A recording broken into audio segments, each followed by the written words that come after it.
आज Doubtnut app download करें। Doubtnut पर अपने सभी गणित, रसायन विज्ञान, भौतिक विज्ञान और जीव विज्ञान के डाउट्स का करो सफाया। बस प्रश्न की फोटो खींचो, एक ही प्रश्न को क्रॉप करो और तुरंत वीडियो सोल्यूशन पाओ। अभी डाउनलोड करें। हेलो दोस्तों, जैसा कि आप यहाँ पर देख रहे हो कि इस क्वेश्चन में दिया हुआ है निम्नलिखित कथन तो सत्य असत्य लिखिए। ठीक है, मतलब निम्नलिखित कथन के बारे में हमें यहाँ पर सत्य और असत्य लिखना है। ठीक है, और यहाँ पर दिया हुआ कथन ये है कि कोई भी दो समरूप आकृतियां समरूप होती हैं। ठीक है, तो यहाँ पर हम सबसे पहले समझेंगे कि आखिर समरूप का मतलब क्या होता है। ठीक है, समरूप का मतलब क्या होता है। समरूप, तो समरूप जो है दो शब्द से मिला है, एक तो सम और दूसरा रूप, इन दो शब्दों के मिलने से बना हुआ है। ठीक है, तो सम का मतलब होता है एक जैसा, एक जैसा, या कह सकते हैं एक जैसा या बराबर,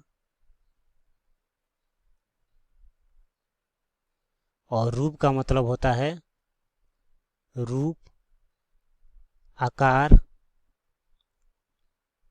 शेप बोल सकते हैं इसको। ठीक है, तो अब समरूप का मतलब होता है कि उसका जो रूप हो क्या हो, एक जैसा हो, एक ही आकार का हो, एक ही शेप का हो, इस तरह का बात हो तो वो क्या होगा, समरूप होगा। ठीक है, इस बात को हम एग्जाम्पल से समझेंगे तो ज़्यादा अच्छा रहेगा। ठीक है, इसलिए हम कुछ एग्जाम्पल लेते हैं।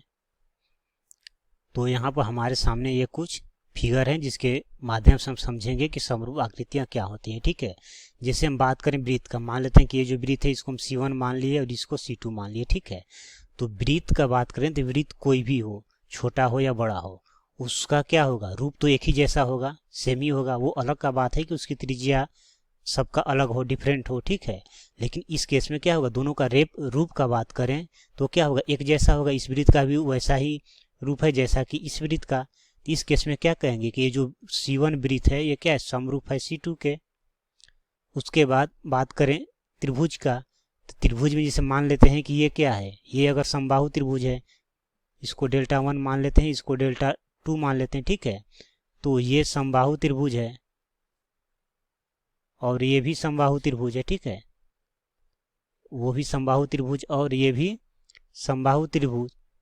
तो समबाहु त्रिभुज कोई भी हो, समबाहु त्रिभुज, ये भी समबाहु ये भी समबाहु, तो दोनों समबाहु त्रिभुज है। अब ये हो सकता है कि इसका एक का शेप बड़ा हो, एक का छोटा, लेकिन दोनों का रूप जो है वो तो एक ही जैसा है, दोनों का जो आकार है, रूप है, वो तो एक ही जैसा है। ठीक है, तो इस केस में क्या बोलेंगे, Δ1 जो है वो समरूप है किसके, Δ2 के। अब हम बात करते हैं यहाँ पर आयत का, तो ये भी आयत है और ये भी आयत है, तो ये जितना भी आयत होगा वो सब एक ही जैसा होगा।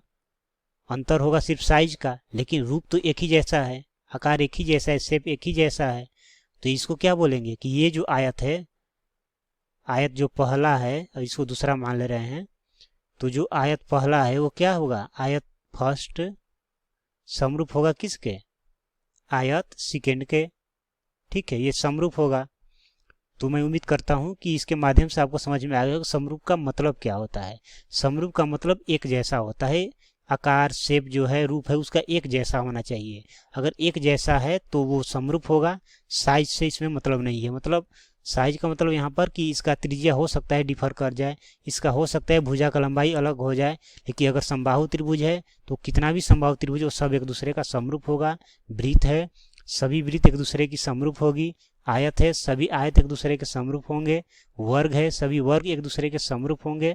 ठीक है, तो यहाँ पर हमसे ये बोला गया है कि कोई भी दो समरूप आकृतियां समरूप होती हैं। ये कथन सत्य है या असत्य है, तो हमारा आंसर क्या होगा, सत्य है। क्यों, क्योंकि अभी हम देखें कि अगर कोई भी दो आकृति हो, अगर वो उसका रूप जो है एक समान जैसा दिख रहा है, एक जैसा दिख रहा है, इसका मतलब वो क्या होगा, समरूप होगा। ठीक है, तो ये कथन क्या होगा, ये कथन सत्य होगा, क्योंकि यहाँ पर दिया है कथन में कोई भी दो समरूप आकृतियां समरूप होती हैं। तो ये कथन कैसा है, ये कथन सत्य है। यही हमारा आंसर होगा। ठीक है, थैंक यू। कक्षा 6 से 12वीं से लेकर नीट, IIT, JEE वो एडवांस के लेवल तक 1 करोड़ से ज्यादा छात्रों का भरोसा। आज ही डाउनलोड करें डाउटनेट ऐप या व्हाट्सएप करें अपने सारे डाउट्स 8400 400 400 पर।